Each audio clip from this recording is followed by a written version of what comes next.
The record of meals served, which we call ROMS, is the center's documentation of what meals are claimed each day of the week, specifically for each participant enrolled. To help you with this presentation, be sure to have the hard copies of the packet available as you go through the slides. These can be downloaded from our website. After this presentation, you will be able to describe the purpose of the ROMS, be able to prepare ROMS for each room or rooms listing all enrolled participants currently enrolled and attending. You will be able to describe when ROMS are used and completed for CACFP purposes as part of the 5-day reconciliation. You will be able to use the monthly roster and verify if the income eligibility category on the ROMS are accurate. And finally, you will learn how to calculate total meal counts for claims processing. Refer to your packet for a hard copy of this slide handout. This is an example of the CDPHE CACFP ROMS. This is the approved CDPHE CACFP form. However, centers may develop their own ROMS which best suits their needs. If you create your own, send the template to your nutrition consultant for prior approval.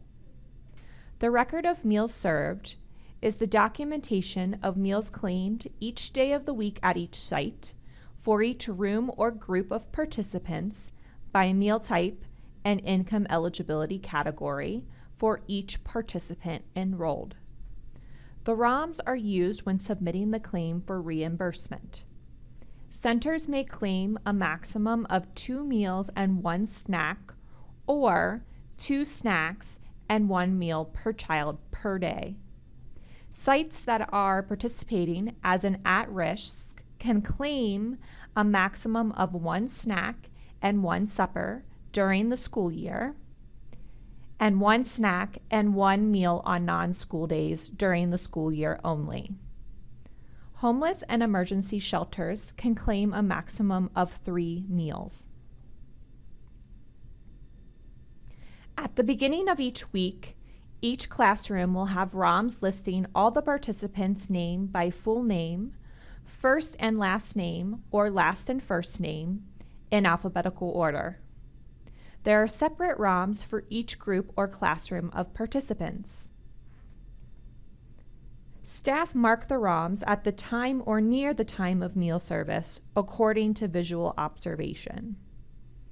Additional requirements include only claiming meals served to participants who are enrolled in care, are offered a creditable meal or snack while in the center's care, and participate in the meal service. All of the components of the meal or snack must be provided by the center.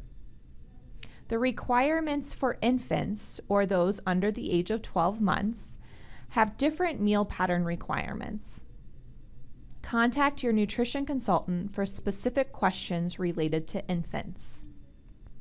Recording the meals and snacks on computerized ROMS is allowed if all of the requirements are met which were mentioned in the previous slide. If the ROMS are automatically filled in based on the sign-in sign-out records, paper ROMS are still required. Be sure to compare the computer count against the hard copy ROMS in the classroom for accuracy. Refer to the example monthly roster in your packet. Pause video here. The income eligibility code on the ROMS must be confidential. Do not put codes on the ROMS until preparing the claim. The purpose of the codes is to help you count how many meals and snacks are claimed in each category. At the end of the week, when the ROMS are removed from each classroom, the codes are transferred from the monthly roster to the ROMS for each participant.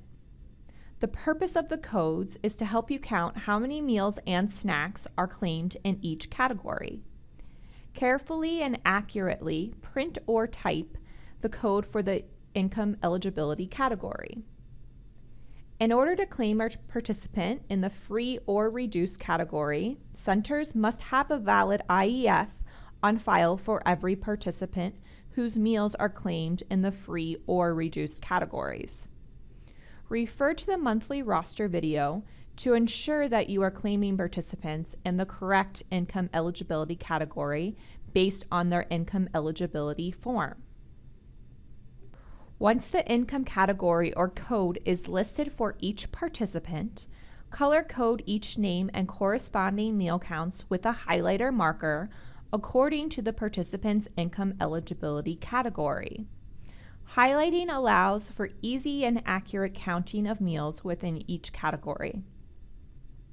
In this example, we use yellow to represent participants in the page eligibility category and pink to represent participants in the reduced eligibility category. Pause the video here and highlight the hard copy in front of you. After highlighting meal counts according to income eligibility categories or code, count the total number of free, reduced, and paid meals and snacks for each day. In this example, you will calculate Monday. Pause the video here and count the totals on the hard copy in front of you. Total the number of participants who participate in at least one meal or snack during the day and write the total number in the box on the top of the form. Add the numbers for each day together at the end of the week. This information will be transferred to the claim for reimbursement and entered as total attendance. Once these totals are recorded, count the number of free breakfasts for the week and write that number in the page total box for free breakfast at the bottom of the page. Do the same for each of the other meal types and income eligibility categories. These meal counts will be transferred to the claim for reimbursement. If your center has Head Start slots, please contact your nutrition consultant for more information regarding ROMS and claim preparation. After calculating and totaling all of the ROMS for the month, these numbers will be entered into the claiming system in Cheers. Review your ROMS and see if your ROMS are meeting all of the required elements for submitting accurate claims.